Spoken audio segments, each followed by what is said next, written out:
And we're live. Okay, let's see if this works.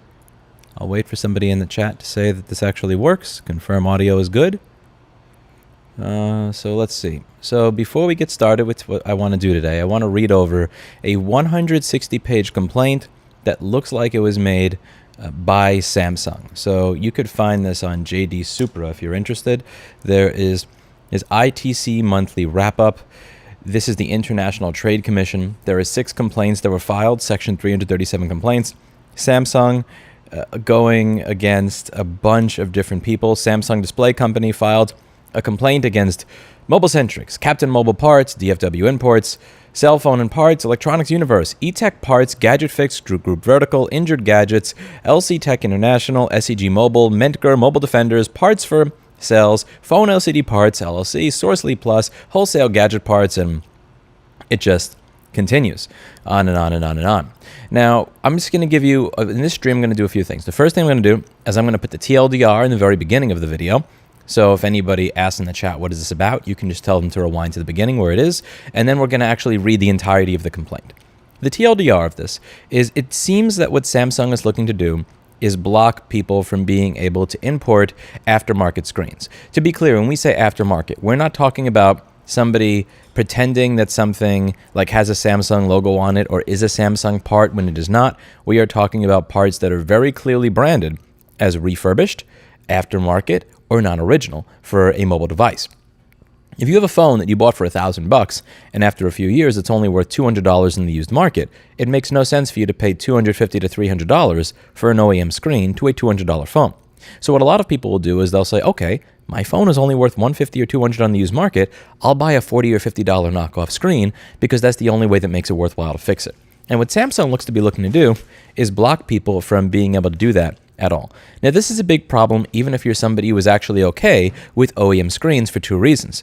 The first is that they are not really only complaining about screens that are aftermarket for Samsung.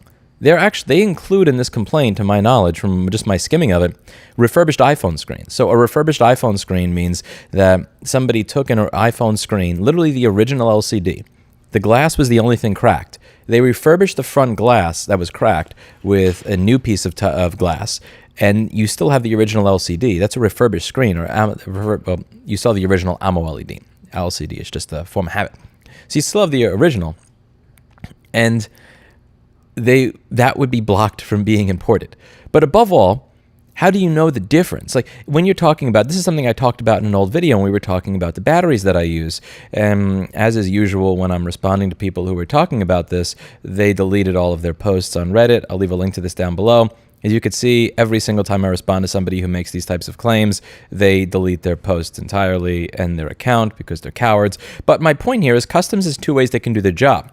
Behind door number 1, they can become fully educated in how to tell counterfeit from original or aftermarket. Does he use an Atmel controller or Texas Instruments controller on the BMS? They could figure out what the chemical makeup is of the oleophobic coating on the screen. Behind door number 2, they can just take a look at a list of vendors, cross-reference it with every import. If it has an Apple logo or it's not in the approved vendors list, assume it's counterfeit and toss it in the bin. So if Samsung succeeds with what they're doing here, there is a very damn good chance that not only is customs not going to allow the importing aftermarket screens, they may not be able to allow the importing of just about anything. Because again, I'm not trying to insult customs here. It's just they have so many different items they have to look at. Like, how are they going to tell the difference between a refurbished OEM and an aftermarket? Like, that's not going to happen. They're going to see this box is going to phone LCD parts. This box is going to Injured Gadgets. This box is going to MobileCentrics. And they're going to say, they get nothing. This would result in the entire mobile repair industry going dead. And so I'm going to take, and the worst part of this is, in part of this complaint, they were claiming that this infringes on Samsung's patents, and they're claiming that they're circumventing customs by saying like stuff like X07 or FX5 on the packages so the customs doesn't know who's importing it. But that's ridiculous. That's a model. So you have companies like MobileCentrics and Injured Gadgets that will have their own iPhone screen brands. Like they'll have, this is a refurbished, soft OLED, hard OLED, all this other stuff. They have their own brands. Like Ford has, the Focus, the F-150, the Fusion. A Fusion is not Ford trying to obfuscate that it's Ford. That's just they're the brand and that's the model. So they have this brand name on the box of their product, That doesn't mean that they're trying to pretend that they're not the one. Like this is absolutely ridiculous. But anyway, let's dig into this. So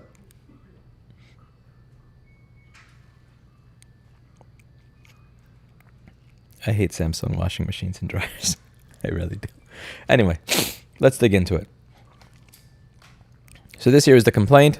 This is a 160-page PDF. And for anybody who wants to read the original copy of this, there is a link in the description down. Can anybody stop that washing machine from beeping before I destroy it? Oh my, I hate that thing. I despise like my refrigerator does this too. Like if it's open for too long, it just starts singing you a sad little song. The speaker should be taken out of all modern products. Anyway, let's go into this. So this is 160 pages long, very long complaint. Samsung Display Company complaint respectfully requests that the U.S. International Trade Commission institute an investigation pursuant to Section 337 of the Tariff Act as amended. This is a bunch of legally blobbity bloop here. Complainant confirms it will serve copies, blah, blah, blah.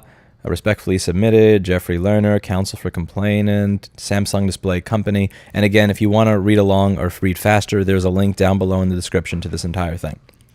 So this is to the International Trade Commission. The information for which the complainant seeks confidential treatment is as follows. Confidential, technical, and commercial information regarding OLED displays manufactured by Samsung Display Corp. Patents related to it. Unauthorized disclosure of such information could cause substantial harm to the competitive position of complainant. Yes, so probably you should stop trying to destroy the independent repair industry, you fucks. But anyway, continuing. Let's just continue through this. So this is supposed to be a confidential document, and yeah, I don't care. This could cause substantial harm to the competitive position of the complainant.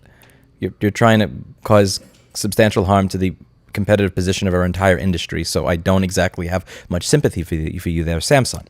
So the rest of this, again, this is just legally blobbity bloop over here. We're just going to go past it. Here we go.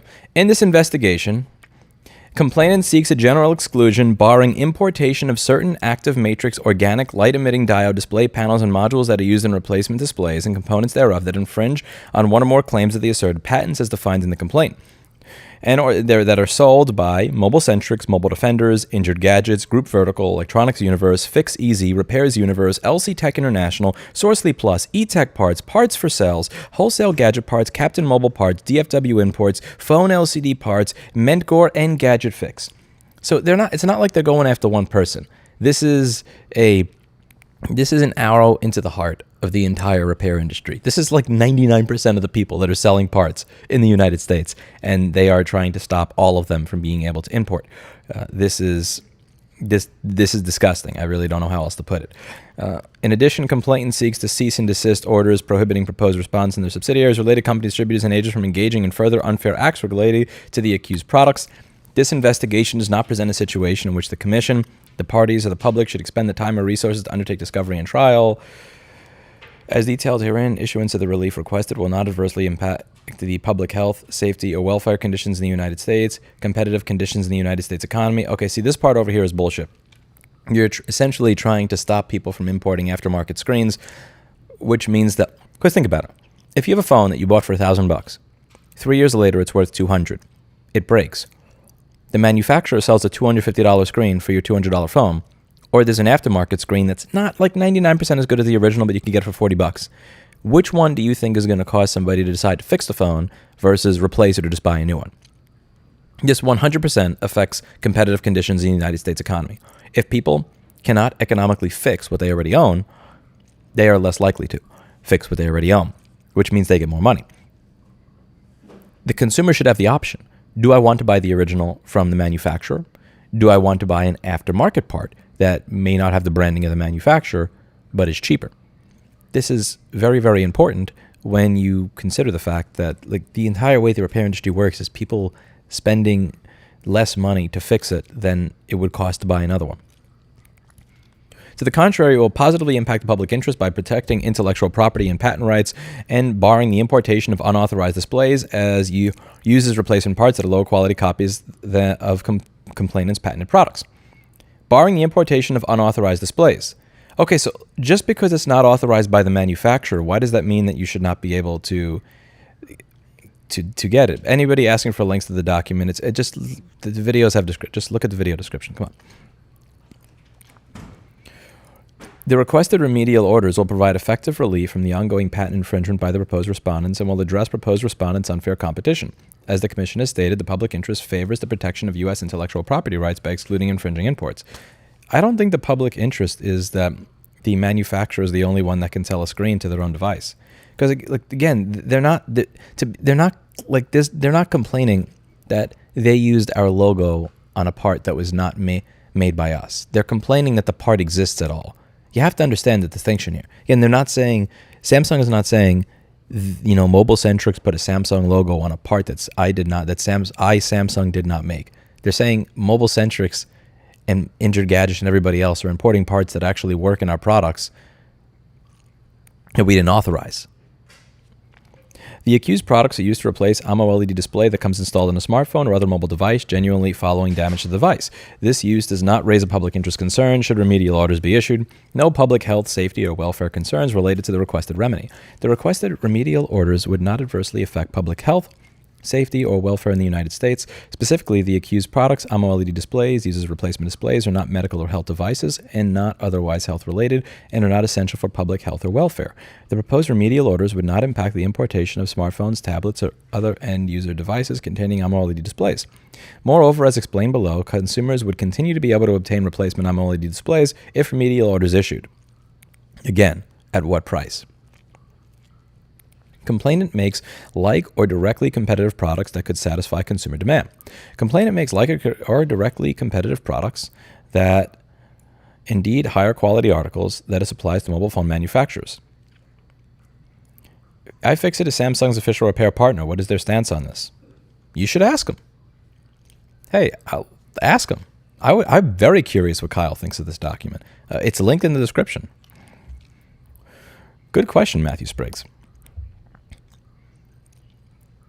Okay. That it applies to mobile phone manufacturers who offer repair services to consumers in the United States. Complainant's products can continue to be supplied to the U.S. market following the issuance of remedial orders. Samsung Display Corp has been a pioneer in AMOLED displays, and its innovation has been largely responsible for bringing this technology to the U.S. market. Consumers would thus still be able to purchase like or directly competitive articles if a remedy issued. Again, they're not mentioning the price that you'd be able to buy it at because that would then directly cut against the competition that they're claiming. And complainant has the capacity to replace the volume of articles subject to remedial orders within commercially reasonable time. As explained above, Samsung is considered the market leader in OLED displays, including in the U.S. market. Samsung has the capacity to produce and does produce millions of displays each year that utilize the technology of asserted patents. These displays have been used and can continue to be used in mobile phone manufacturers' authorized repair services. Again, why should authorized repair be the only people who could fix your device? Why are we saying, well, since authorized repair exists, it doesn't matter that we're trying to destroy the aftermarket? Like, imagine if only one company were allowed to make brake pads for your car. Imagine if only one company were allowed to make a spark plug for your car. Imagine if only one company were allowed to make oil for your car. Like, this is just absolute maddening bullshit. Consumer demand for OLED displays would be met within a commercially reasonable period of time through authorized channels. The requested remedial orders would not adversely impact customers. This is the biggest cope of them all.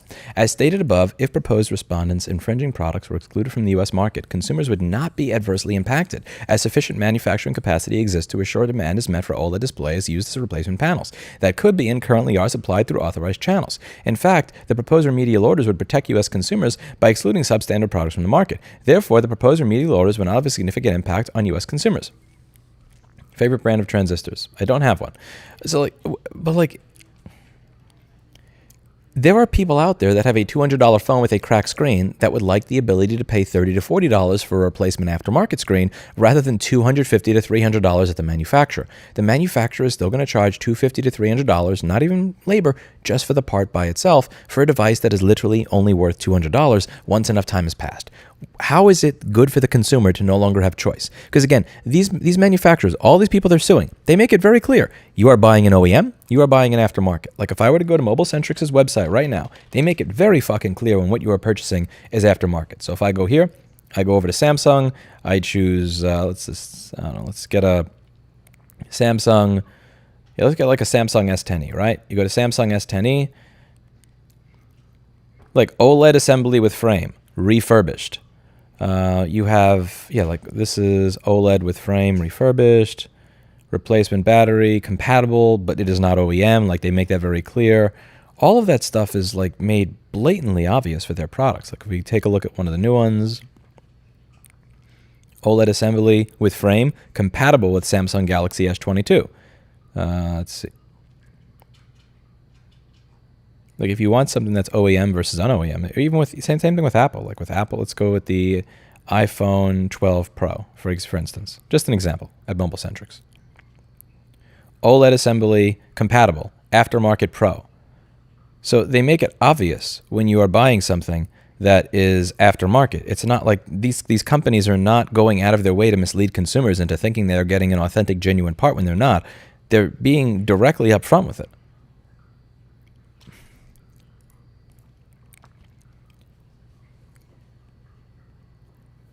Therefore, the proposed remedial orders will not have a significant impact on U.S. customers. This is absolute bullshit right here. Like that's as the kids would say, cap. In light of the strong public interest in enforcing intellectual property rights and the lack of significant public interest concerns to the contrary, complainant respectfully submits that the requested investigation does not present an instance where the commission should delegate public interest to the presiding ALJ. Okay, I honestly don't know what an ALJ is, and I don't know what this means because I am an attorney. But what this sounds like is that the requested investigation does not present an instance where the commission should delegate public interest. Because like they're claiming that the public interest is that they get what they want. They're claiming that the complainant respectfully submits that the requested investigation does not present an instance where the commission should delegate public interest to the presiding ALJ. This sounds to me, and like correct me if I'm wrong, I ain't an attorney. It sounds like they're saying, don't bother bringing the public into this. Just make a decision as quickly as you can in our favor because there's really no public interest in this. When in the reality is the destruction of the independent repair marketplace, the destruction of aftermarket parts in the repair marketplace is serious. Like the public should get to have a say here. Every single person who has ever fixed their phone with a part from any of these vendors, which by the way is probably 90% of people who fixed their phone in the effing US who've tried to do it themselves, should be able to go before a judge and say, no, this adversely affects me. I fixed my phone for $40. It would have cost me $300 through the manufacturer. I'm happy with this. I like the ability to purchase brake pads of my choosing, and I like the ability to purchase a screen of my choosing for my phone. And then I guess this is the list of attorneys, and this looks like it's being handled by Covington and Burlington LLP in Republic of Korea. Okay. So this is proposed respondents, and again, they're going after the entire industry here, not just one. Mobile Centrics, Mobile Defenders, Injured Gadgets, Group Vertical, Electronics Universe, Fix Easy. Let's see. Seg Mobile, Sourcely Plus, eTech Parts, Parts for Sales, Wholesale Gadget Parts, Captain Mobile Parts. They're literally just going for the jugular of the entire. This is literally it's 2 pages. Actually, no, it's 3 pages. Look at this. Literally 3 pages just to get to all the companies they're trying to destroy here. Now, table of contents, complaint, proposed respondents, the accused products at issue, the patents at issue. I'm going to be up for a while, aren't I? Yeah, something tells me I ain't going to sleep anytime soon. Infringement. A list of exhibits. Okay, this is interesting. Mobile Centrics acquires Mobile Defenders. What does it mean for the industry? iPhone 12 aftermarket hard. So like what? Okay, assembly compatible for iPhone. Yes, OLED assembly. So here's the crazy thing here. Some of the things that they're complaining about, these are iPhone screens. Samsung is complaining that Mobile Centrics is making aftermarket iPhone screens available. Not even Galaxy, not Note, iPhone screens. Insane. M&Ms are the best. I disagree, Game is Rigged. I'm not a big fan of M&Ms, but thank you. Yeah, but I mean, policies can always be changed, right? Okay. Back to this. What are all? This is a lot of exhibits. A lot of exhibits. Just the about us of these different websites, quality standards, quality scale, about us, DFW imports, Department of Homeland Security report of undercover purchase of evidence. What the yeah, we're going to be here for a while. Okay.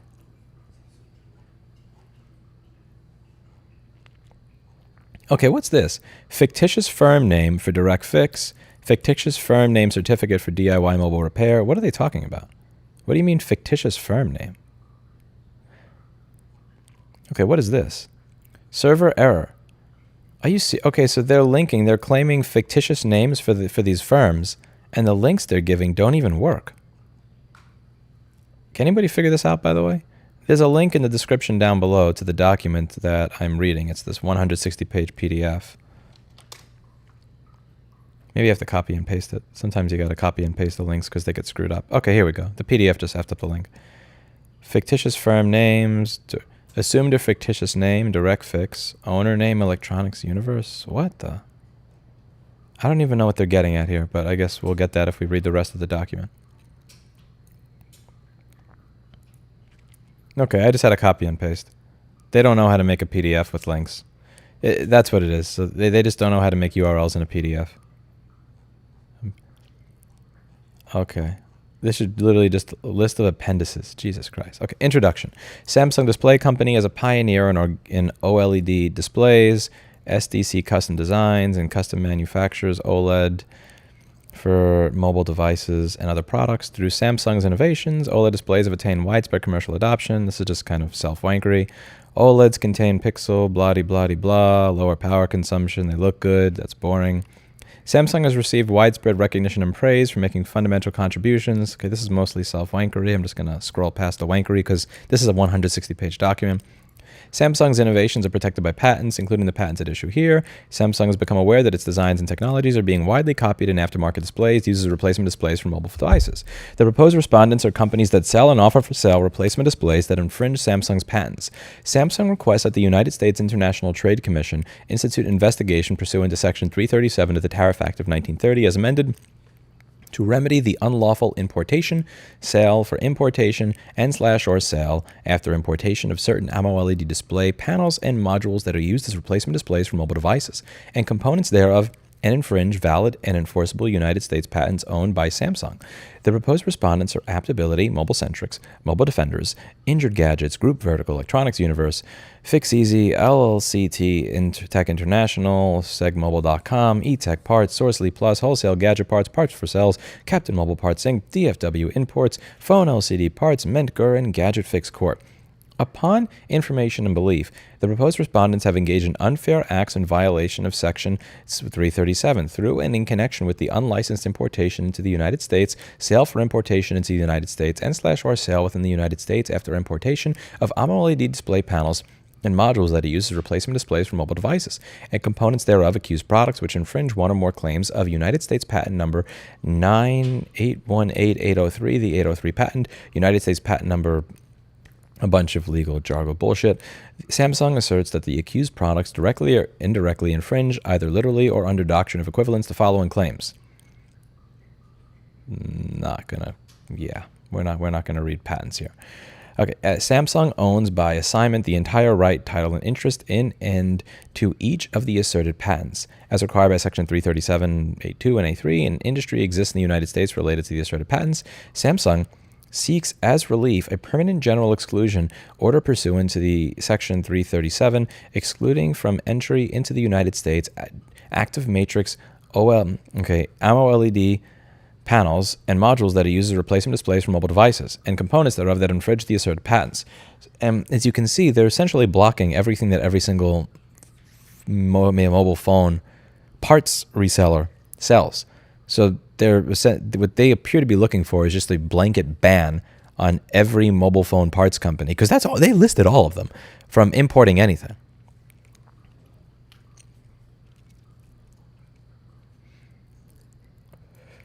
In the alternative, Samsung seeks as relief a permanent limited exclusion order pursuant to Section 337, specifically directed to each named proposed respondent and its subsidiaries, predecessors, affiliates, agents, successors, and assigns, excluding from entry into the United States all infringing accused products. Samsung also seeks a permanent permanent cease and desist order pursuant to Section 337, directing proposed respondents to cease and desist from activities that include, but are not limited to, offering for sale, selling, importing, transferring, distributing, warehousing inventory for distribution, using, assembling, advertising, marketing, demonstrating, repairing, supporting, qualifying for use in the products of others, testing, or installing the infringed accused products. AKA, you can't do shit. This is pretty much the you can't do shit paragraph. Samsung further requests that the Commission impose a bond during the 60-day presidential review period, pursuant to 19 U.S.C. 13. I'm not this. It's too late. I'm just gonna. If we get to any part that's like just random code wankery, I'm just gonna skip it because it's almost 11 at night. Complainant. Samsung is a corporation organized and existing under the laws of the Republic of Korea with its principal place of business at this place in Korea. Samsung is a pioneer and world leader in the design and manufacture of AMOLED displays, whose track record of innovation in OLED display technologies traces back 2 decades. In 2007, okay, this is just them, again, jerking themselves off about how amazing they are, and maybe they are, I just don't care. Samsung custom designs and custom manufactures AMOLED displays that are incorporated into and serve as displays and user interfaces in the Samsung Galaxy S series smartphones, including a bunch of them here, sold in the United States. Samsung makes specialized OLED for each of these Samsung Galaxy domestic industry products based on Samsung Electronics specific requirements for each such mobile phone product. These displays cannot be used without incorporation in specific Galaxy S mobile device, which they are designed, and the Galaxy S mobile devices would lack their user interface without these customized displays. Proposed respondents. The proposed respondents, upon information and belief, are importing, selling for importation, and/or selling after importation accused products described here and further described in sections 4, 5, and 4, 6, and 7. Mobile-centrics. Upon information and belief, Mobile-centrics is a company with its office located at blah-de-blah. So Mobile-centrics offers for sale and sells replacement parts of mobile phones and tablets, including the accused products. For example, upon information and belief, Mobile-centrics offers for sale and sells an infringing AMOLED display, uses a replacement display that it markets as the OLED assembly compatible for iPhone 12 Pro Aftermarket Plus. Exhibit 11. Okay, so Mobile-centrics makes available, again, they're not claiming this is a Samsung screen.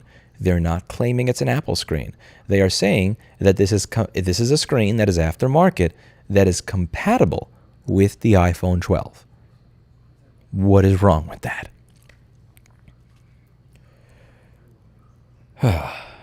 Mobile Defenders, upon information and belief, Mobile Defenders is a company with its office blah-de-blah, and they make, let's see, what do they make available?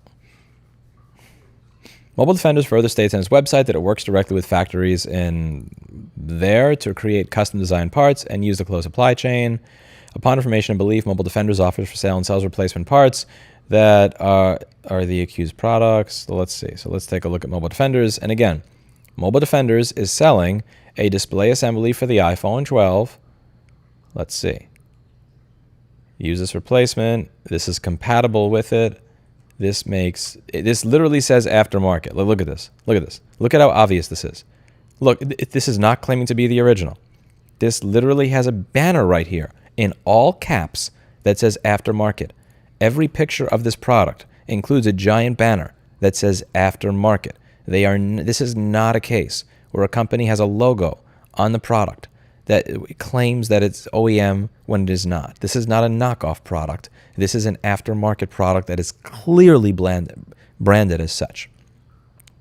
Injured gadgets. And I'm not. By the way, I'm not going to read the first paragraph of this because it's pretty much copy and paste at this point. They're just establishing the company exists and that they sell products. But what I will do is I will click on the product that they say is offending or infringing on each of these. Okay, this doesn't work because they effed up the. Yeah, they don't know how to embed a URL in a PDF. That tells you something. Okay, they genuinely have no idea how to embed a URL in a PDF.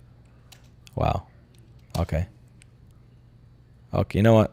Here we go. We're just going to search for this. Let's see. Let's see how good Injured Gadgets' website is. Yo, Shay, come on. Make my life easy, bro. Okay, fine. We'll just Google it. Here we go. Close enough, right? Here we go. Okay. What does this say? Brand new hard OLED screen replacement screen. This says aftermarket in the title in all caps. So again, this is something that I think is important to point out here.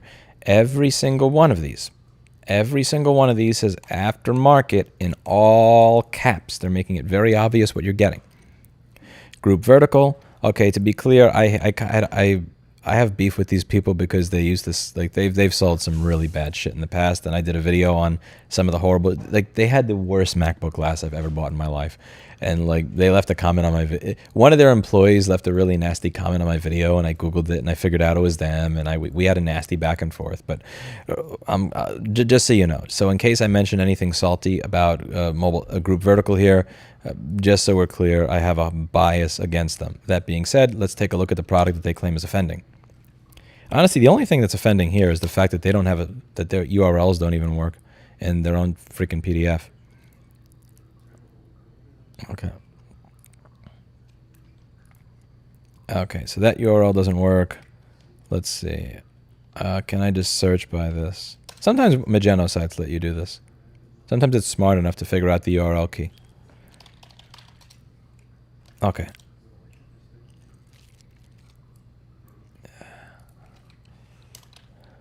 Let's see.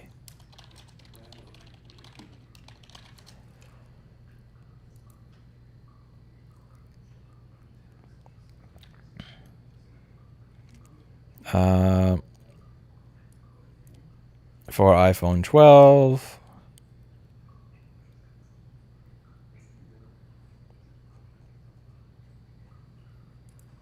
Does this say if it is aftermarket or OEM? Nope, it does not make, okay, this doesn't look like it makes it obvious if it's aftermarket or OEM. It's group vertical after all. Okay, it says it's compatible.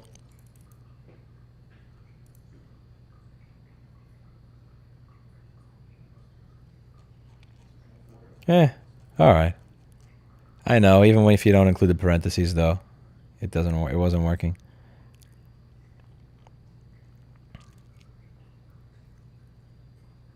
Oh shit, where'd my lawsuit document go? Oh no. Did I lose it?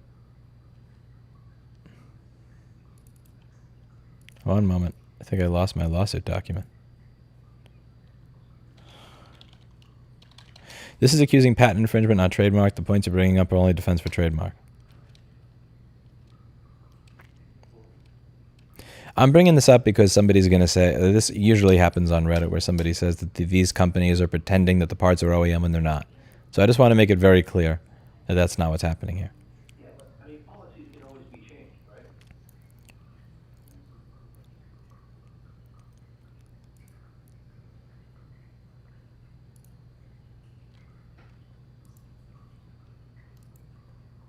Let's see. Electronics Universe. Okay, so they're pretty much just going through every one of these products at all these different companies. Okay, so I'm going to scroll past this because you kind of get the point at this point. They're just showing a product on that company's website, establishing that the company exists.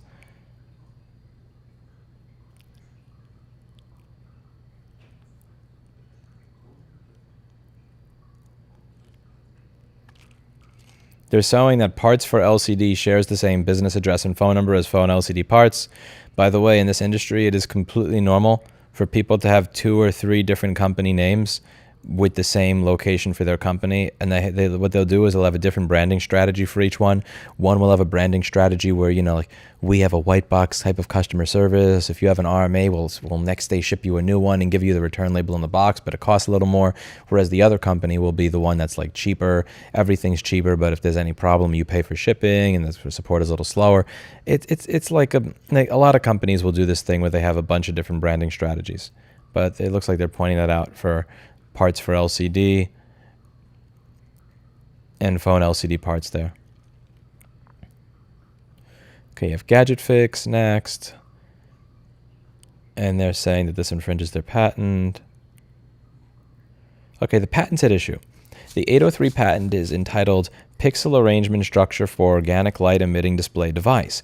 The 803 patent issued on November 14, 2017 from U.S. Patent Application filed on September 13, 2012 and claims foreign priority to Korean Patent Application number filed on March 6, 2012.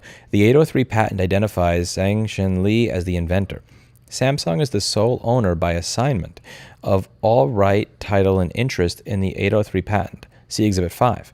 The asserted claims of the 803 patent are valid and enforceable and are currently in full force and effect until the expiration of the 803 patent on March 31, 2033. As required by Rule 210.12, see Appendix A to this complaint is a copy of the prosecution history of the 803 patent, and Appendix B to this complaint is a copy of each technical reference cited in the prosecution history of the 803 patent.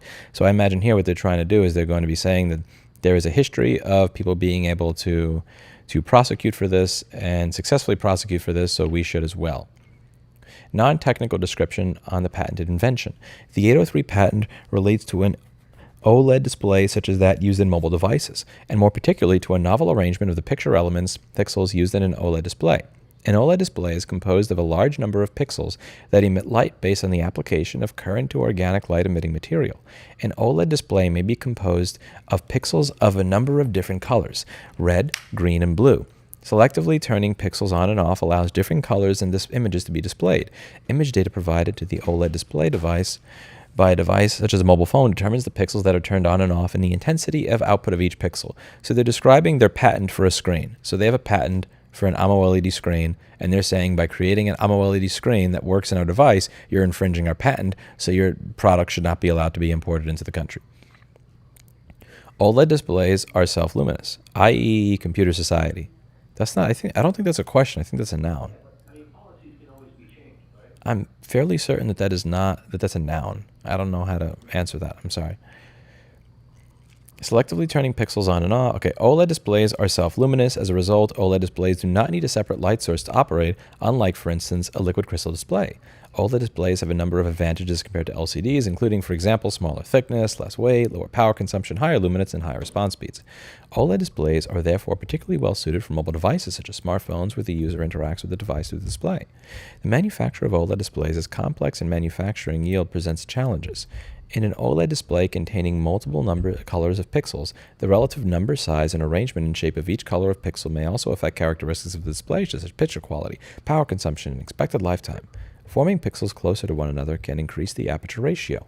However, forming pixels closer to one another can also decrease the reliability of the deposition process used to form organic light-emitting pixels.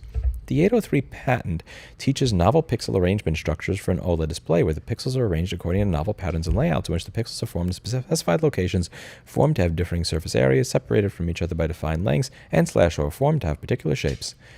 So that the shapes of the pixels is what they're complaining about here. You made a screen that's compatible with our device that has pixels in a certain shape. The 803's patents pixel arrangement structures improve the aperture ratio of the display and improve the image quality while efficiently setting up the gap between the pixels and reducing the manufacturing time and cost. Foreign counterparts to the 803 patent. The following is a list of each foreign patent and patent application corresponding to the 803 patent, and you have legal read this part. U.S. patent number. Identification of the patent and ownership by Samsung. The 683 patent is entitled Pixel Arrangement Structure for Organic Light Emitting Display Device. The 683 patent issued on December 1st, 2020 from the U.S. Patent Application, filed on November 13, 2017, claims the benefit of the U.S. Patent Application, number 13, filed on September 13, 2012, which issued as the 803 patent and claims foreign priority to the Korean Patent Application, filed on March 6, 2012. The 683 patent identifies Sang-Shin Lee as the inventor. Samsung is the sole owner by assignment of all right, title, and interest in the 683 patent. See Exhibit 6. The asserted claims of the 683 patent are valid, enforceable, and are currently in full force and effect until the expiration of the 683 patent on September 13, 2032. So if you wanted to be able to use an aftermarket screen on your phone, apparently you have to wait 10 years. 10 years. It's right around the corner, though.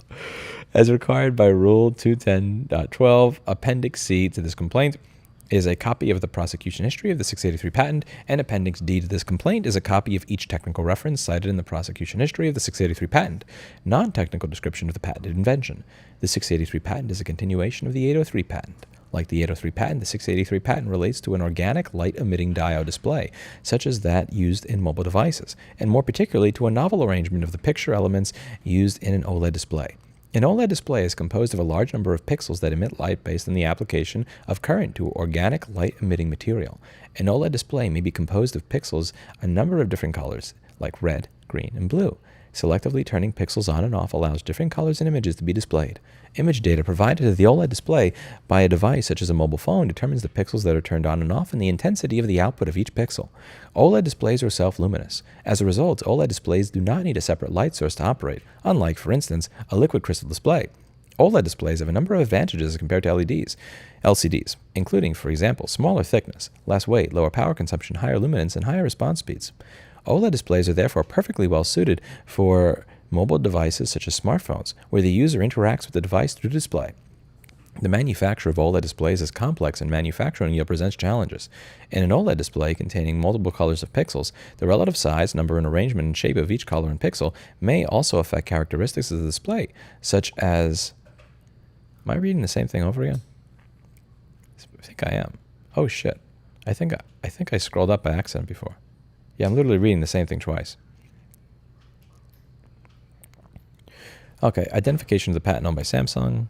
Non-technical description. The 599 patent relates to an organic light-emitting diode display for a device such as a mobile phone, or more particularly to a novel pixel circuit used to drive the picture elements, pixels of an OLED display. An OLED display is composed of a large number of pixels that emit light based on the application of current to organic light-emitting material. An OLED display may be composed of pixels by a number of different colors, red, green, and blue. Selectively turning pixels on and off allows different colors and images to be displayed. In an active matrix OLED, AMOLED display, pixels are turned on and off using circuits comprised of, for example, transistors and capacitors. Whether a transistor is turned on or off, the intensity of the output of each pixel is based on the image data provided to the AMOLED display by a device such as a mobile phone. The OLED display supplies data signals corresponding to the image data received from the mobile phone to the transistors of the pixel circuits. Manufacturing processes for AMOLED displays can result in variations in transistors from one pixel circuit to another, which can result in differences in the threshold voltage, i.e., the voltage necessary to turn on each transistor. And as an AMOLED display is used, variations in the threshold voltage may also develop over the life of the display. The variations in the threshold voltage of the transistors can degrade the image quality by causing pixels to display an unintended color or brightness. The 599 patent teaches novel pixel circuits for an organic light-emitting device such as... Okay, you know, I'm reading the same shit over and over again. I swear to God, I am actually changing the page, but this is like the same shit over and over. Okay, so what we're going to do is we're going to stop reading the same shit over and over, because this is literally the same shit. Like, this is the same shit. Like, this is mildly... Okay, this is talking about a scan driver. The other thing is turning about the arrangement of the pixels, but you get the effing idea. You get the effing idea. It's mildly different versions of the same shit. So for the purpose of and then they're listing all the different patents that are being disobeyed, supposedly, by each individual. Okay. This is literally putting me to sleep, so we're going to move on.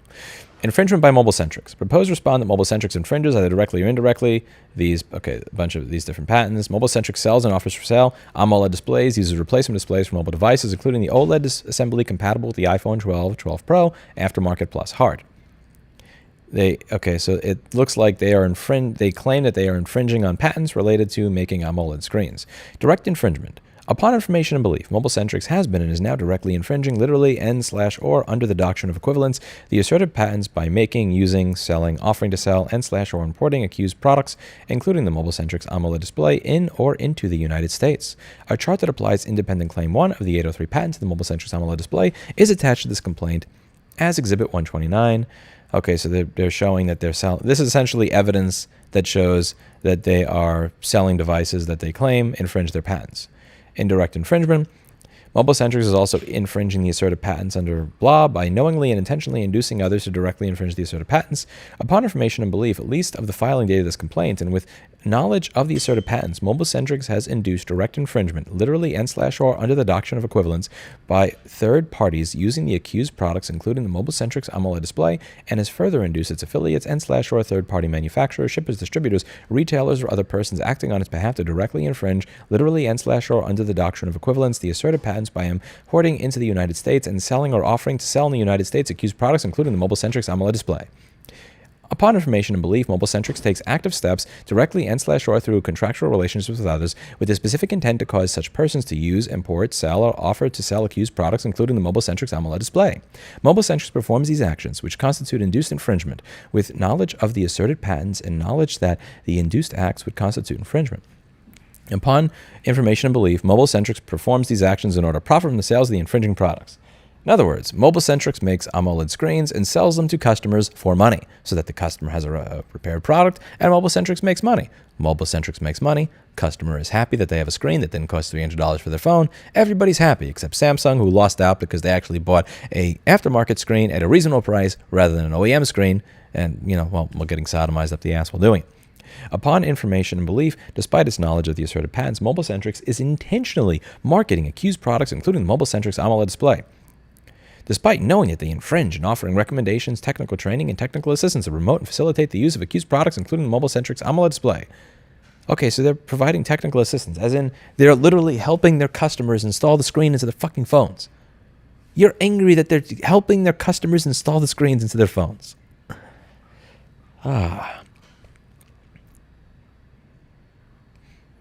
Upon information and belief, MobileCentrics has actively encouraged and continues to actively encourage direct infringement of the asserted patents and blah, blah, blah. Okay, at some point, I'm just not going to read the copy pasta over and over again. So I'll just propose respondent mobile defenders infringes either directly or indirectly the asserted claims of the asserted patents as follows. Mobile defenders, okay, so this is literally the same thing repeated over and over again. I'm sure that maybe they change a patent number here or there, but for the most part, this is literally just copied and pasted for all of them. Injured gadget sells and offers for sale within the United States AMOLED displays, user replacement displays, including FX5, hard OLED, whatever. So they claim that this infringes the patent, and then again they ship it and they sell it to others. I'm not going to read the parts that are literally just copied and pasted over and over again, because that's just boring. But if you wish to read the parts that are copied and pasted over and over again for each individual company, you're welcome to read the PDF that I linked down below. But yes, this is pretty much the same thing over and over again. Over and over again. Let's see if we get to something new here.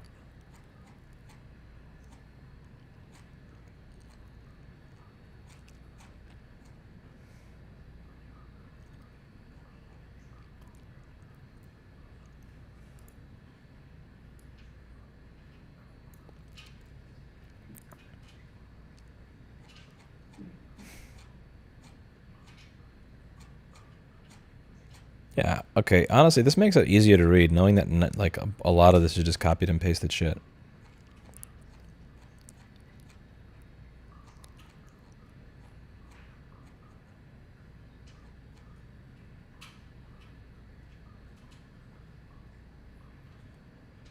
Specific instances of sale and importation.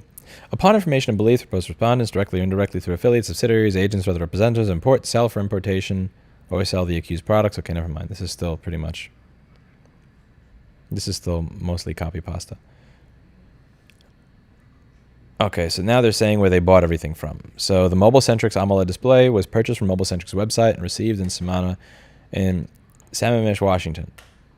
Upon information and belief, the MobileCentrics AMOLED display is an infringing AMOLED display manufactured in China. Claim chart showing this, blah, blah. Okay, so they're just saying where they bought each of these parts from.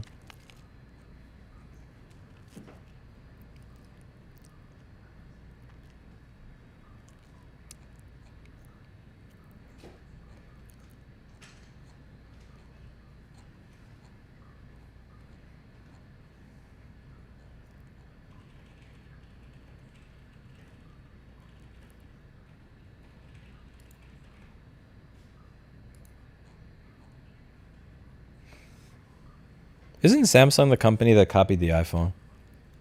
Isn't Samsung the company that like tried to make a direct copy and paste to the iPhone? That fought it for years and years, saying you can't patent that. Oh, Jesus Christ. Okay, so now this is just them saying where they bought the part from.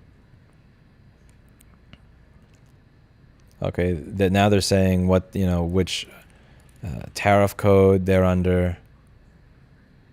Samsung custom designs and custom manufactures AMOLED displays for Samsung Galaxy S series. These displays cannot be used without incorporating into the specific Galaxy S mobile device which they are designed.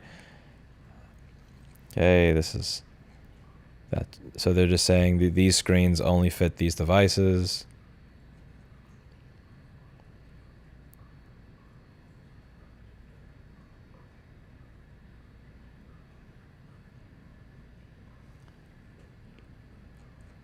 Is that just them specifying what devices these screens fit, or are they trying to say that since this screen will only work with one product and one product only, that makes it more offensive? That they are like, you're creating a part that literally only fits one device. You can't say it has mass market use. It is only for our device.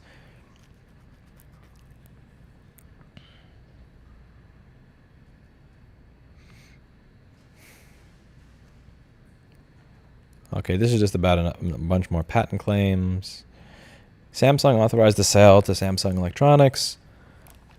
Use assembly. I don't know if the document is just getting more copy-pasty or if I'm just getting more tired as the evening goes on.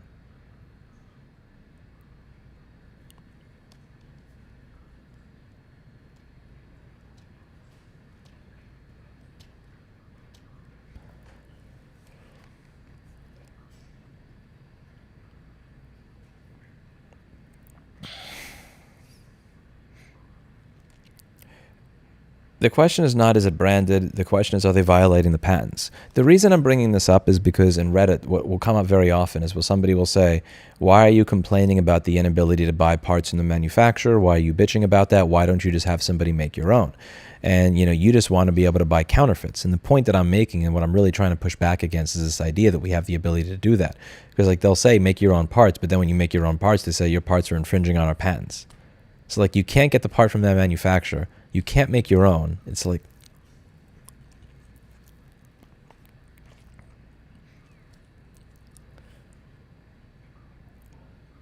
okay. As example, Samsung's investments in 2021 and 2022 in labor costs, which is salaries, bonuses, and health insurance, and commission and service expenses, such as for outsourced component fabrication, consulting fees, legal fees, waste disposal, and catering, which constitute investments in labor or capital pursuant to this, are set forth in the Declaration of Yunjung Park. So here, I guess what they're saying is we put a lot of money into the creation of this product, therefore we should be able to be the only ones that are bending over our customers when they need to fix their devices, which, you know, that's an argument. We spend a lot of money to create these products. We should have the exclusive right to be able to sell replacement parts for our products.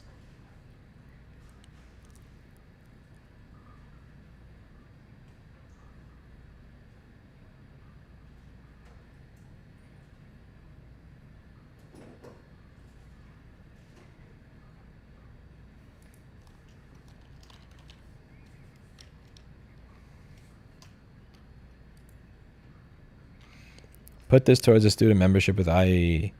I've never had a membership to IE, but thank you very much, Game is Rigged. Samsung reserves the right to offer additional allocations of its investments installed during factory and expert discovery. Samsung, thank you. Samsung also expects to make significant investments related to SDAL in 2023. What is SDAL? Let me scroll up. Did I miss something? What is SDAL? STC's total investment in SDAL. I must have scrolled back that. Oh, Samsung Display America Lab. That's what it is. Located in San Jose, California.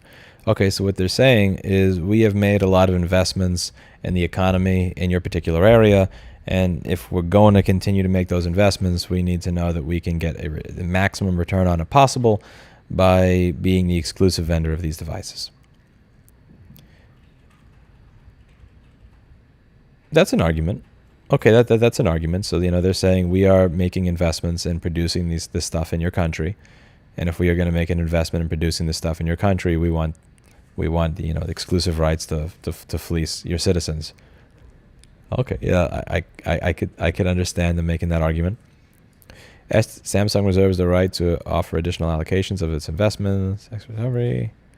Additionally, as described further in the Declaration of Union Park, almost all of Samsung Display America investments have been and continue to be used for research underlying product development and design of Samsung's AMOLED displays, such as those that are made for and incorporated into the Samsung Galaxy S series mobile phone products. Based on the foregoing, Samsung's investments in labor or capital are significant pursuing to this. Samsung's investments in plant and equipment are significant pursuant to this. And Samsung's investments in engineering, research, and development are substantial pursuant to this. Samsung Electronics' domestic investments and activities. Samsung Electronics has made significant domestic investments in plant, equipment, labor, and capital, as well as substantial domestic investments in engineering and research and development to develop, commercialize, and support the Samsung Galaxy domestic industry products. Samsung Electronics is the largest provider by volume of smartphones in the world and the second largest provider by volume of smartphones in the US. Samsung Electronics sells its smartphones and tablets to nearly every national, regional, and local wireless carrier, including the big four carriers, AT&T, Sprint, T-Mobile, and Verizon, and many local and regional carriers like US Cellular and Metro PCS. Exhibit 106 at 1. Many of the Samsung Electronics products are specifically developed for and tested in the United States. The activities that Samsung Electronics perform in the United States related to the Galaxy products are critical to bringing these smartphones, incorporating Samsung's AMOLED displays to market for use by U.S. consumers. Samsung Electronics supplies mobile and consumer electronics products and services in the U.S. market, including its Galaxy products. Samsung AMOLED displays are incorporated into and serve as displays and user interfaces in certain Galaxy S mobile phone products sold in the United States. Samsung custom designs and custom manufactures OLED displays for each of the Samsung Galaxy domestic industry products based on Samsung Electronics' specific requirements for each mobile phone product.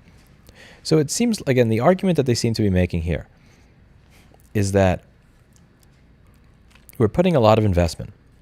We are putting a lot of investment into producing facilities in the United States to research, create, and produce these products. So we are investing in your country. You should allow us to be the only ones who can make screens for our products, so that when our products break, the consumer has to come to us and pay a high price for a replacement screen rather than getting an aftermarket. Take away the consumer choice so that we can recoup our investment. Now, the question really does become, would Samsung have the balls to pull their investment in the United States if the United States does not enforce this? Would they actually do that? If they didn't do that, would Samsung, is Samsung really being hurt by this? Like, is Samsung a company that would otherwise be able to stay in business, but is close to going out of business because too many people are buying their screens from Shea or Saad at Mobile Centrics or Injured Gadgets? Like, is that the argument that's being put here? But like, again, what they're trying to do is they're trying to make they're trying to, they're making the argument that some of my old customers would make. Next time you go to New York, check if those bike batteries are still in your old store window. There's no such thing as a next time. I'm never going back to that city. But thank you very much. But the argument they're making is kind of like the arguments that, I'll have customers that have been like loyal over the years, and every now and then, instead of just asking for a discount, they'll ask for a freebie, and they'll say, I've given you a lot of money over the years. Maybe I'm going to stop referring people here. And it's like, really, man? Like, because I wouldn't do this for free? Like, you're gonna? But every now and then, everybody's had that customer. It's like, I'm not going to refer people to you anymore. I've spent a lot of money here. They're making the Karen argument. Like, we produce a lot in the United States. We have done substantial investment here. Give me what I want. And whether that argument holds weight, I really think is down to just interest. Are you actually that interested in Samsung's business? Are you threatened by the prospect of them potentially cutting back on that investment? Do you think they actually would cut back on that investment? Samsung makes and sells the AMOLED displays that are incorporated into the Samsung Galaxy domestic industry products specifically and solely for incorporation into these mobile devices. These AMOLED displays cannot be used without incorporation into the Samsung Galaxy domestic Samsung display AMOLED panels are custom eyes components that serve as the display and user interface for the mobile phones into which they are incorporated. Samsung's AMOLED displays are thus essential features of the Samsung Galaxy domestic industry products, and that the domestic industry products would be incomplete and lack intended functionality, such as providing user interface and a means for users to input data, without the AMOLED displays. My tongue is actually starting to hurt from all this talking. Jesus Christ. On information and belief, Samsung Electronics is involved in numerous development and commercialization activities, including engineering, research, development, testing, customer service, sales, marketing, and distribution of certain wireless communication devices, including in relation to the Samsung Galaxy domestic industry products. Samsung Electronics has spent and continues to spend significant sums on domestic facilities and equipment related to its Galaxy products. In 2021, Samsung Electronics spent $41.2 billion on the acquisition of property, plant, and equipment. Again, this is the I spend a lot of money at your restaurant, I want to, do what I say thing. And this, again, at the end of the day, this doesn't come down to whether it's fair or not. It doesn't come down to whether it's the law or not. And this really usually just does come down to, do I care if this customer stops coming to my restaurant, and do I care if he tells all his friends? If this is a person that leaves a $0 tip, shows up once a week, and, buys 2 dishes and has no friends, you don't really care. If the person is, like, I don't know, Jeff Bezos or some shit, and leaves a $1,000 tip every time he shows up and brings all of his rich friends with him, then maybe it matters. Samsung Electronics has numerous facilities across the U.S. and employs thousands of personnel tasked with developing and commercializing U.S. products, including the Galaxy products sold in the U.S. For example, okay, so they're just giving an example of their company, our information and belief. Samsung has invested an amount of money. Okay, again, this is all just them like Crimea River shit. Like, this is the I'm a great customer at your restaurant shit. In addition, as discussed above, Samsung has spent and continues to spend.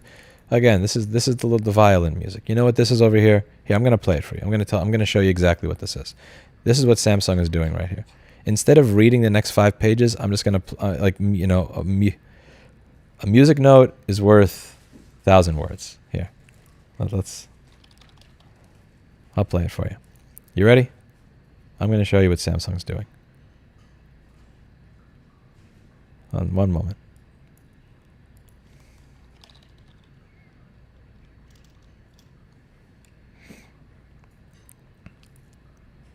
Well, here we go. This is actually I literally have this as the hold music in my store. Because usually when we put people on hold, it's because they're complaining. And when they're complaining, I feel like I should play them the world's smallest violin. Here's what this is right here. Right here. Okay, here we go.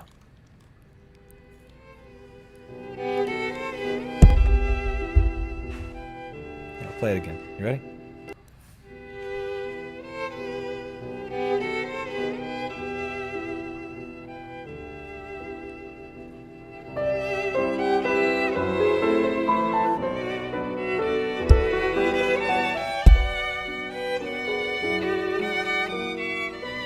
Put on the others. I could play the small violin on either shoulder. Watch this.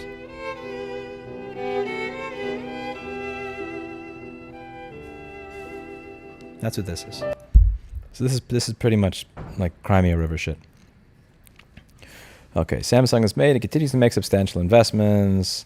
This costs money. We do research. For example, this year we spent $18.45 billion in R&D respectively. Again, fuck you. Trying to ruin the entire repair industry. Crimea fucking River. Next. General exclusion order. Oh, YouTube compression didn't kill that. That's fine, CC. Stop pretending that you're like fucking golden ears on hydrogen audio or some shit. A general exclusion order is necessary to prevent circumvention of a limited exclusion order. A general exclusion is warranted when it is necessary to prevent circumvention of a limited exclusion order. Okay, so let's look this up. What is a general exclusion order versus a limited? Like, this sounds like you're just asking customs to like stop everything.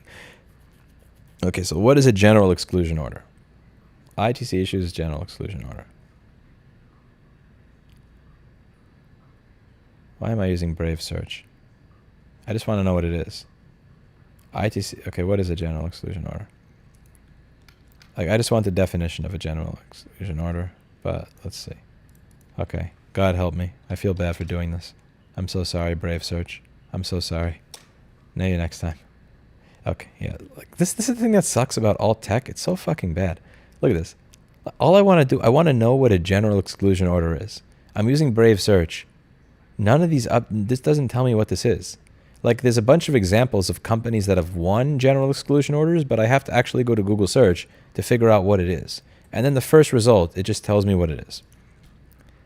Like, you know, I crap on Google a lot, but my God, there's a reason that we allow them to abuse us as much as they do, because it's the only thing that's any good. Anyway, exclusion order. An exclusion order is a type of order that the U.S. International Trade Commission is authorized to issue as a remedy in investigation under Section 337, where it determines that a violation of Section 337 has occurred. Such orders bar the named product or products from entry into the United States. There are two types of exclusion orders under that statute: the limited exclusion order that bars the importation of products by specific respondents determined by the Commission to be violating it, and a general exclusion order that bars the importation of all violative products regardless of source, where it is necessary to prevent circumvention of an exclusion order limited to violative products or named persons when there is a pattern of violation and it is difficult to ascertain the source of the violative products. Okay. That's the part here. This is the part that should have been at the front of the effing video. Yeah, but we have a policy. I literally have to abide by, and I can't posture check, stay Yeah, but, aware. I mean, policies can always be changed, right? 1 sec. I need to make a note here. Where was this? Because I'm actually recording this so that I can clip it later. Okay, so this is the part that everybody needs to understand. Where's my water? Fuck, here's my water.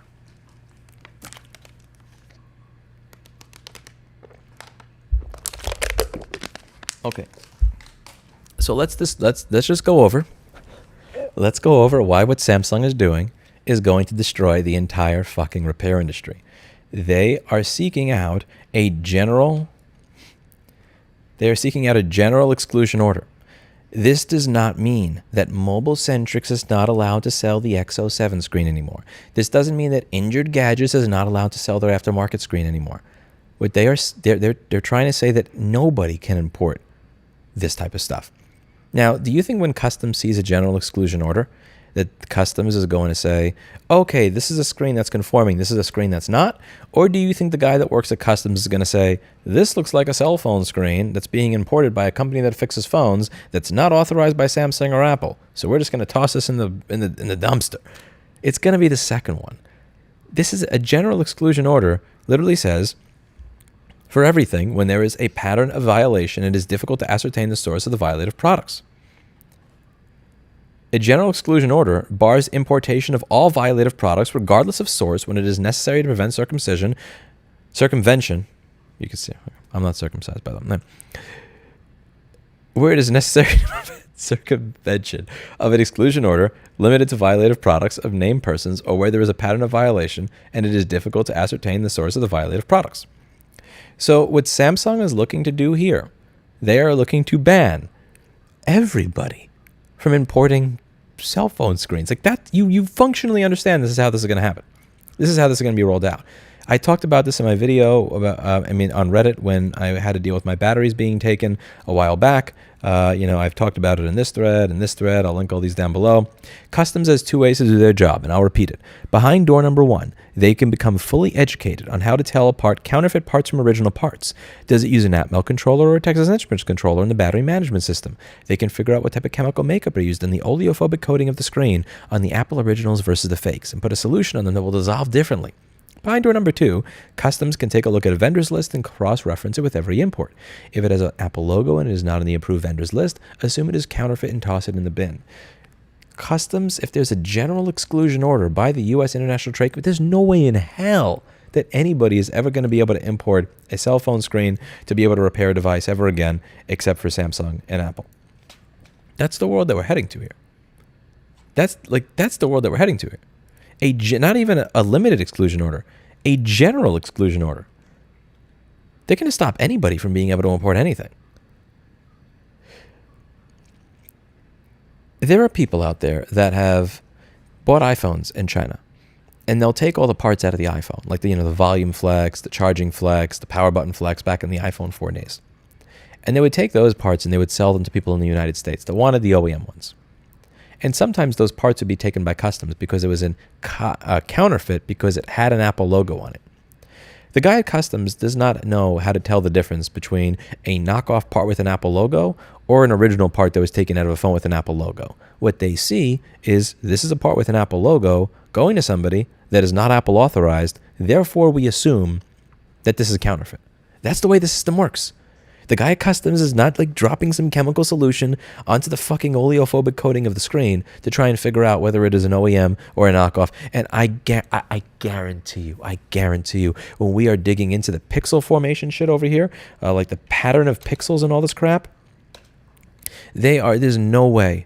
There is no way that we are looking into the shapes and the patterns of the pixels that this is the guy at customs is qualified for this. Like, no offense. But again, we're talking about the patents that they're talking about here. They're talking about the specific pattern that is being made with the pixels so that the image can be displayed. How is a guy at customs supposed to tell whether or not a display is conforming or non-conforming? How are they going to be able to tell if something is, look at this, like, forming pixels closer to one another can decrease the reliability of the deposition process used to form organic light-emitting pixels. The 603 patent teaches novel pixel arrangement structures for an OLED where the pixels are arranged according to novel patterns and layouts. Can you honestly, in your heart of hearts, tell me that you think that the guy at customs is qualified to be able to figure out what the pixel formation is on the screen that somebody is importing? There's no way in hell that is going to happen, and it is completely and utterly unreasonable for anybody to expect. Yeah, but we have a policy that we have to abide by. And they claim aftermarket iPhone 12 Yeah, screens. but I mean, policies can always be changed, right? Yeah, they want to claim everything here. But the important thing is these patents are talking about the pixel formation in an AMOLED screen, and that these vendors are infringing on those patents. Samsung is saying that there is so much infringement that we want a general order excluding anybody from being able to import these screens in general. Nobody at customs is going to be able to tell what the pixel formation configuration is on an AMOLED display coming into the country. That's just like, no way in hell that they can do that. So the only way that this will be enforced is by just blocking everything. If they win, if Samsung gets what they want, they will get a complete block on everything. That's the way this is going to be enforced. That's the way this is going to work.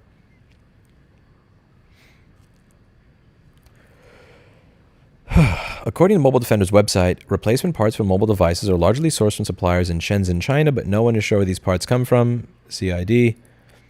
A video prepared by Mobile Defenders and featured on the site explains we think there's somewhere between 25,000 to 30,000 vendors. Mobile Defenders further indicates that to differentiate itself from sellers of replacement parts, it works with an unnamed manufacturer to assemble its own replacement parts. Okay, and they have videos of a marketplace in Shenzhen. Second, proposed respondents are taking steps to mask the sources of accused products. To complainant's knowledge, none of the accused products clearly identifies the manufacturer, either on the product itself or on the product packaging. Additionally, most of the accused products, all except those applied by Group Vertical and Wholesale Gadget Parts, are sent in unmarked generic packaging that does not identify the name of the company that sells or distributes the product, the proposed respondent. Thus, the proposed respondents could change its name and continue to sell the same infringing products using the same packaging. This would also make it difficult to enforce an LEO because an item coming into the U.S. may not be identifiable as being sold by one of the proposed respondents. So it seems like what they're saying here is like this screen is like they're not marking it as a mobile-centric screen. They're marking it as a LD, whatever the brand name X05 or X07 is of their particular products. A number of the accused products also fail to identify their country of manufacture, despite the requirement of 19 U.S.C. 1304. As discussed above, substantial evidence indicates that the accused products are made in China. For example, the following chart shows the packaging in which the proposed respondents provide accused products and the labeling provided for these products. None of the accused products provides identification of the product's manufacturer. Most of the products are supplied without identification of the name of the company selling the product, and a number of the products fail even to identify the product's country of origin. So what they're doing is they're showing the mobile-centric screen, and they're saying that it just says made in China. Okay. Accused product, and it says made in China.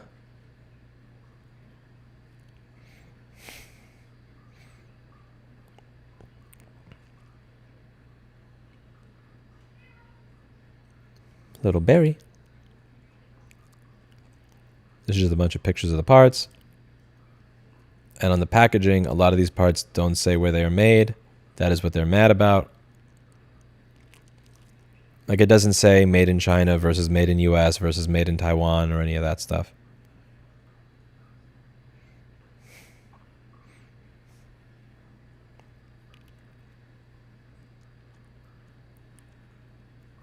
The data matrix of QR codes on certain accused products further evidence concealment of their provenance.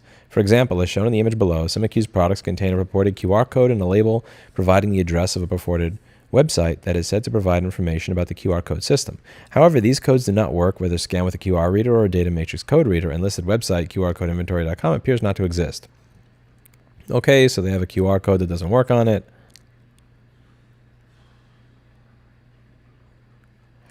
Further, proposed respondents' websites do not identify the manufacturers of the accused products. For example, the Injured Gadgets website references an unnamed factory partner. Website says it uses a closed supply chain and works directly with unnamed factories in Huaqiang Bay in China. Numerous of the accused products come in packaging stating that they are replacement parts made by a third-party manufacturer without identifying the manufacturer. Third, it appears that the numerous companies rebrand the same or essentially the same infringing products for different sales channels, and the same product is sold for importation or importation under various names. For example, Fix Easy and Repairs Universe products share SKU numbers, as do Phone LCD parts and parts for LCD products. Likewise, Parts for Cells and Captain Mobile Parts products have the same product codes. In addition, as reflected in the table above, a number of accused products from different proposed respondents come in the same packaging, including Mobile Centrics and Mobile Defenders products, Fix Easy, Repairs Universe, and Seg Mobile products, Parts for Cells and Captain Mobile Parts products, and Phone LCD parts and Parts for LCD products. Products separately ordered from Phone LCD parts and from Parts for LCDs were even shipped in the same box. See Exhibit 76. These facts underscore the risk that foreign manufacturers and assemblers could easily supply entities other than the proposed respondents, and that the proposed respondents could form new entities to continue to supply infringing products in circumvention of an LEO. Remember when U.S. Customs seized the $400,000 shipments of OnePlus headphones because they thought they were counterfeit AirPods? If not, look up OnePlus counterfeit AirPods. Yeah, I remember that shit. I remember. Again, they're saying that it's going to be so difficult to tell these things apart that you just need to block the importation of all of it. And what that's going to mean is that we are not going to be able to import parts to fix mobile phones. That's what this is going to mean.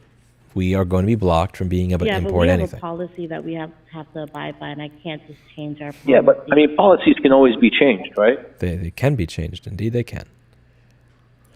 Fourth, the widespread use of an e-commerce and internet retail to sell accused products would facilitate the circumvention of an LEO, including by helping to conceal the identity of infringers.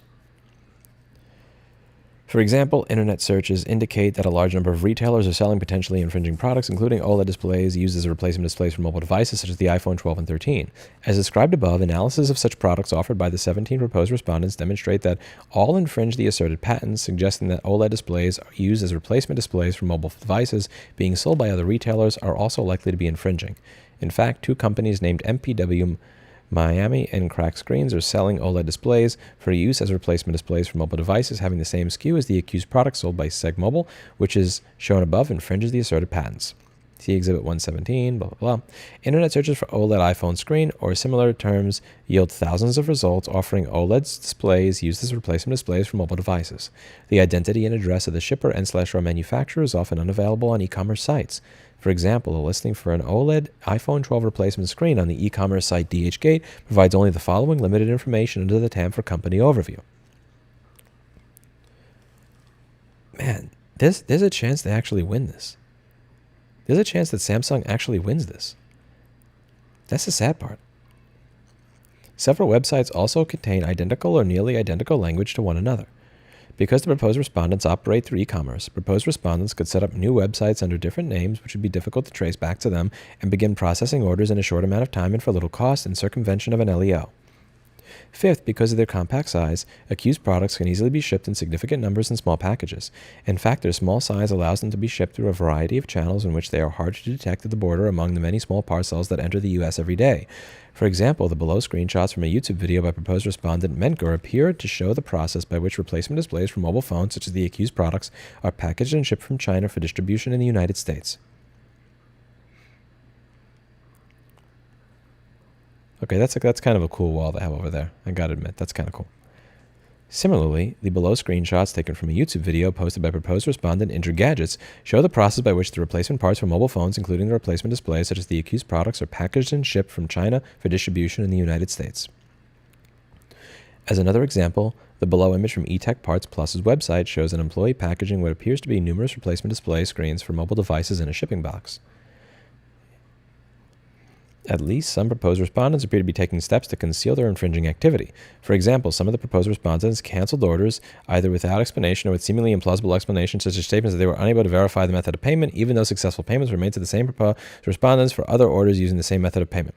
Okay, so what they're saying here, this is pretty much the argument that mobile-centrics or Injured Gadgets, whoever, they saw that some weird they saw that some law firm was buying screens with next day shipping, and they said, this seems fishy, we're canceling your order because you're probably trying to fuck with us.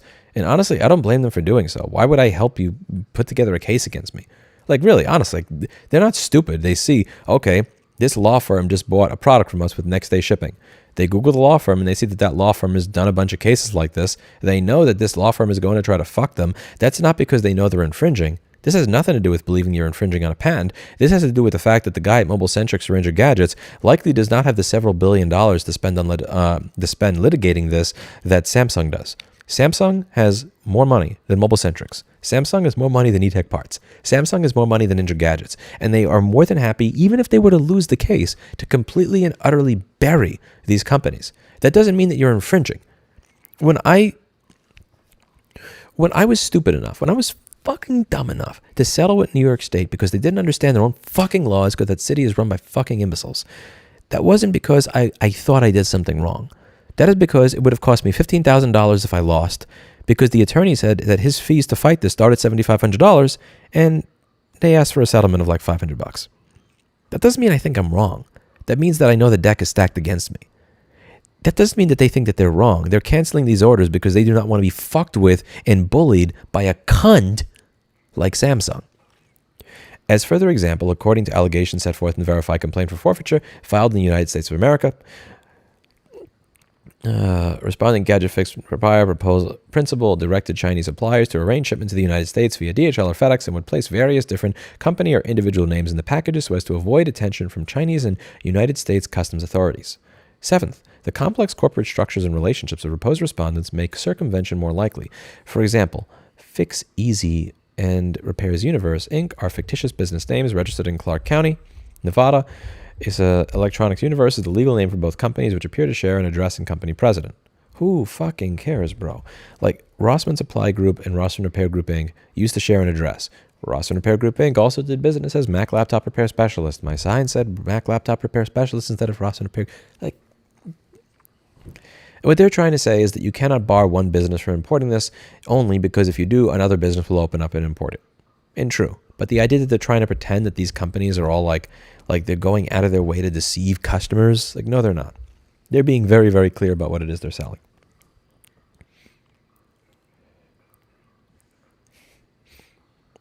Okay, they're claiming fictitious business names. Finally, the ease with which companies can enter the market to import or sell after importation the accused products and the demand for the accused products as indicated by the number of companies selling these products makes circumvention more likely in the absence of a general exclusion order. By the way, this cuts against what they said in the very beginning. Remember in the very beginning where they said that there is not a sincere public, that there is a public interest in getting rid of these products. There is no issue with regards to competition by getting rid of these products. But there's enough public interest in them that there's a demand for it for dozens of companies to be selling these products. So there's no public interest in how competition would be negatively affected if these products are no longer available. But there is enough demand for them that there's a demand for over a dozen companies to be making them. Like, this cuts against what they were saying in the very beginning of the document. There's a pattern of violations and it is difficult to identify sources of infringing products. A general exclusion order may also be warranted where there is a pattern of violation and it is difficult to identify the source of the infringing products. Here there is a pattern of Section 337 violations by importers of the accused products or sellers of the accused products following importation, and Samsung has had significant difficulty identifying all such entities. Widespread pattern. The identification of 17 proposed respondents engaged in the importation of infringing articles is itself sufficient to demonstrate a pattern of violation. We previously determined that at least 10 different respondents imported infringing products into China or the United States, or sold such products inside the United States in violation of Section 337. In addition to the accused products as described above, a large number of OLED displays used as replacement displays for mobile devices appear in internet searches for OLED iPhone screen or similar terms. Analysis of such products offered by the 17 proposed respondents demonstrate that all infringe the asserted patents, suggesting that these other retailers are also selling infringing OLED displays used as replacement displays for mobile devices. This further supports a finding of a pattern of violation. Okay, so they're trying to create the argument here for a general exclusion rather than limited exclusion, meaning that nobody can import this at all, which again, as I said, is going to lead to customs not looking at the oleophobic coating chemicals used in the device to determine whether or not it's infringing or some shit. This is going to lead to them saying, oh, this looks like a phone screen. You can't import this. That's the country that we're going to live in if Samsung gets their way. For example, companies besides proposed respondents are offering for sale OLED displays used as replacement displays with the same SKU numbers as accused products of proposed respondents. MPW Miami and Crack Screen both offer AMOLED display products used as replacement displays with the same SKU number as an accused product sold by Seg Mobile, and DIY Mobile Repair and Direct Fix both offer AMOLED display products used as replacement displays with the same SKU number as accused products sold by FixCZ and Repairs Universe. Additionally, as explained above, there are low barriers to companies entering the market to import into the United States or to sell after importation infringing AMOLED display panels and modules used as replacement displays for mobile devices. For example, Shenzhen, China reportedly has upwards of 25,000 different vendors that are all selling slightly different products, but no one is sure where these parts come from. Companies can easily and for little cost set up new websites in order to continue selling accused products. Difficult to identify.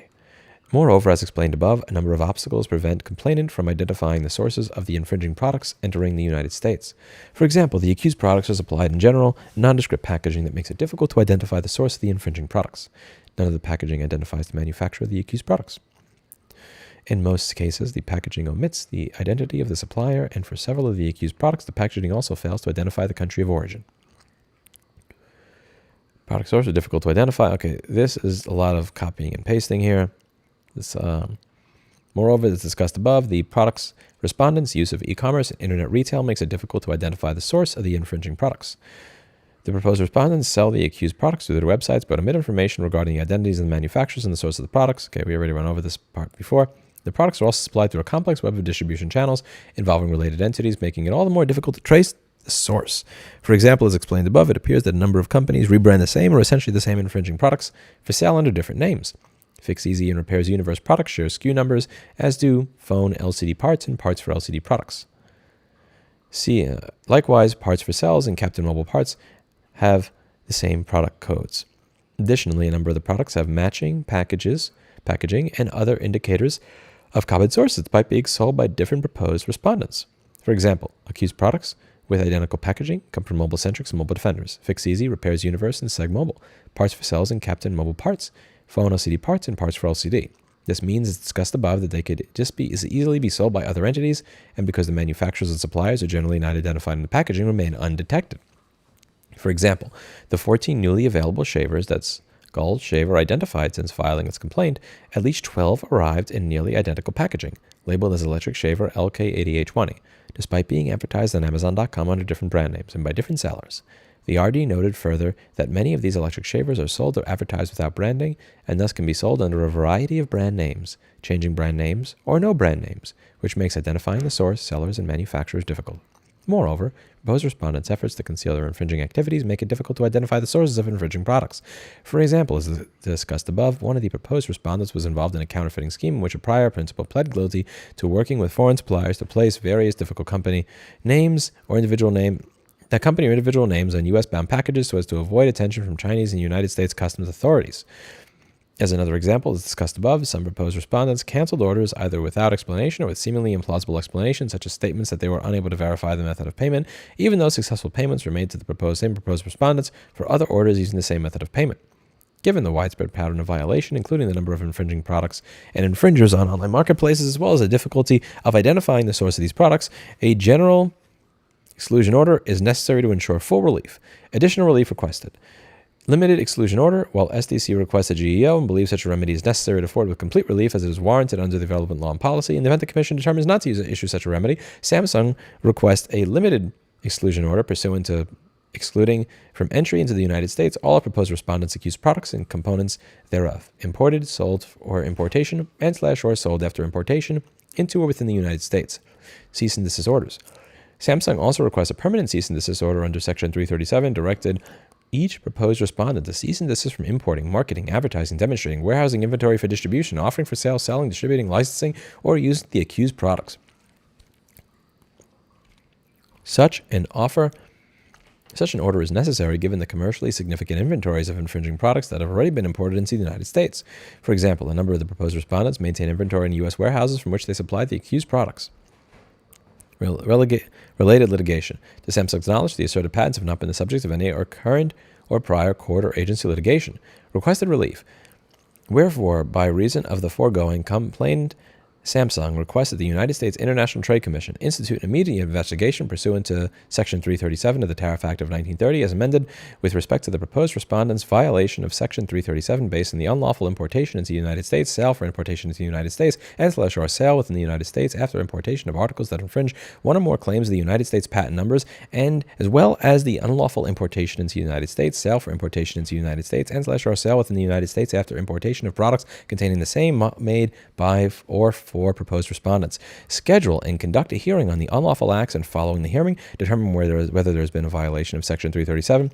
Issue a permanent general exclusion order pursuant to Section 337 of the Tariff Act of 1930, excluding from entry into the United States certain active matrix organic light emitting display diode panels and modules used as replacement displays for mobile devices and components thereof that are imported, sold for importation, or sold after importation that infringe on one or more claims of the asserted patents, or, in the alternative, issue permanent limited exclusion orders specifically directed to each named proposed respondent and its subsidiaries, predecessors, affiliates, agents, successors, and assigns, excluding from entering into the United States certain active ammo. Okay, this is just a bunch of copy pasta shit. You already got the idea here, and that's that. And then it's signed by a bunch of lawyers. Gross. Ew. So this is pretty much signed by a bunch of lawyers at Covington and Burling LLP in Washington, D.C., place where you find all of your favorite lawyers. And that's that.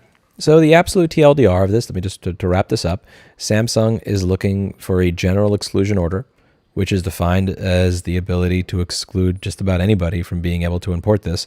A general exclusion order bars the importation of all violative products regardless of source. Now, if we take a look at how this is going to be enforced, and you take a look at the patent that they are talking about here, they're talking about their patent being violated when it comes to the shapes of the pixel formations in the AMO LED screen. And to be clear, I am not trying to insult customs when I say this.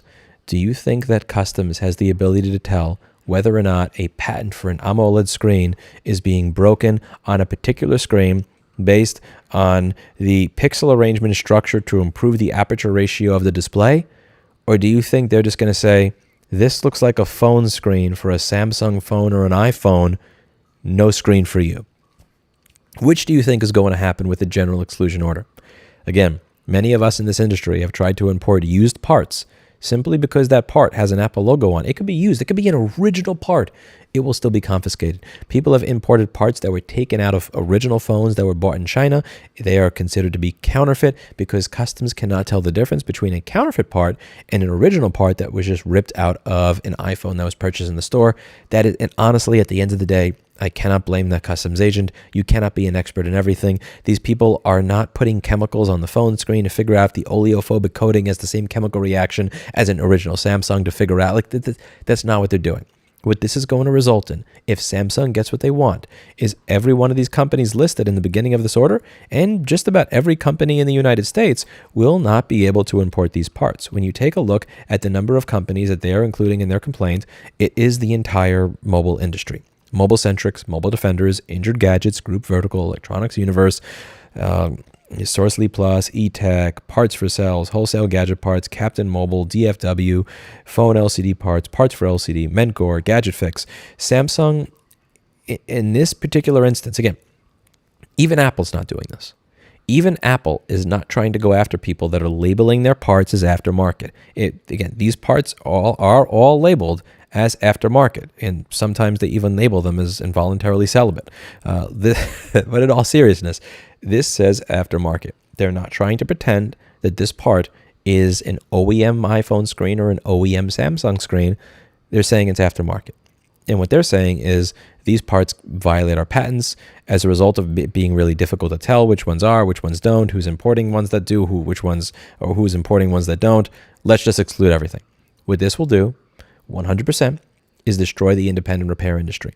Now, even if you don't like the idea of an aftermarket part existing, does that mean that that choice shouldn't exist for anybody else? Just because you would not want to put aftermarket brake pads in your Ford F-150, does that mean that everybody should have to go to the dealer to have their F-150 brakes replaced just because you don't like the fact that somebody else can make brake pads? Do you think that the only source for a bulb for your car, for a light, a headlamp, a spark plug, oil, should be the dealer? Because that's the world we are going to live in. We're going to live in a world that doesn't have consumer choice if Samsung gets their way. Samsung says in the beginning of this document that there's not really a great public, this is not going to harm competition anyway. Don't worry about it because we're able to make screens for our products. Yes, you are, at a price that often exceeds the price of the actual phone that the customer is looking to fix. This is going to destroy the repair market in more ways than one. Even if you don't like aftermarket parts, how are they going to know if what I'm importing is OEM? What if I'm importing a box of OEM used parts from phones that are dead? Again, the customs guy has no ability to tell whether or not the screen that I am importing is infringing. Because again, I'm not trying to insult the customs guy. The customs guy is not going to be able to tell whether the pixel arrangement in the AMOLED screen is violating a patent or not, because he probably doesn't have 10 years of college and engineering experience in AMOLED design. He's just going to decline the importation of everything, which is the death knell of our industry. I'm going to say I'm going to say this today, and I'm going to stand behind it. I think Samsung is worse than Apple. Samsung is worse than Apple. Even Apple hasn't done this shit. Apple has not sought a general exclusionary order to actually bar us from being able to import parts for our entire industry.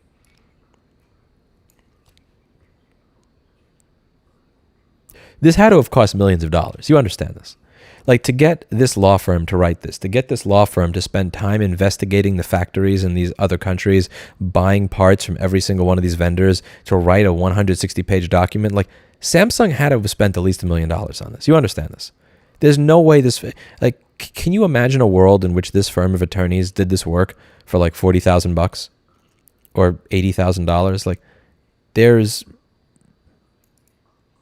I cannot imagine that world.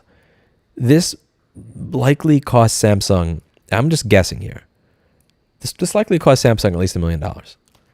They're throwing a lot of money into this.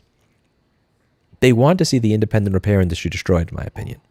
And if people don't push back against it, that might just happen. And the thing is, they know that what they're doing is wrong. They know that what they're doing is not going to get them good, this is not going to be seen as well for them, because they said it may damage their business prospects if this is not kept confidential. Let's see if I could find that from the beginning. Unauthorized disclosure of such information could cause substantial harm to the competitive position of complainant, and the disclosure of this could impair the Commission's ability to obtain information necessary to perform its function. We therefore respect that the Commission award confidential treatment to these exhibits, which, again, by the way, I'm just going to say it right here. Link is down below.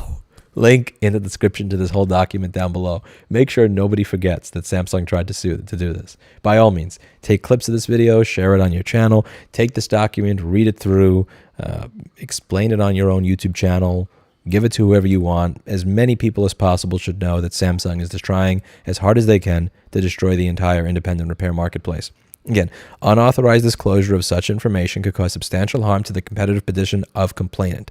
Yes, it could. Because if everybody knows that Samsung is actively working to try to destroy the independent repair market, that's not a good look.